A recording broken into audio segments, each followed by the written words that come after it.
China is one of the UK's largest trading partners. Last year, selling goods and services worth nearly $25 billion, and Britain importing goods worth more than twice that. As Brexit looms over Britain, the UK Prime Minister's Chinese tour will aim to build on its strengths, according to global financial services giant UBS. It is an open door, but it needs to be a relationship based on mutual respect, right?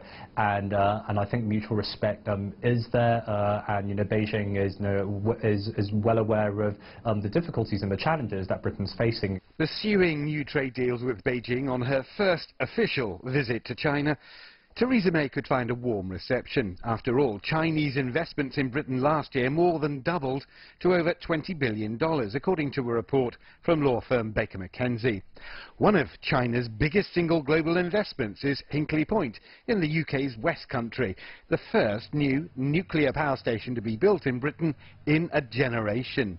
During roundtable talks, China will likely turn an eye to the City of London, the UK's premier financial centre, with possible talk of new cross-border investment channels, a stop connect to Shanghai involving the UK.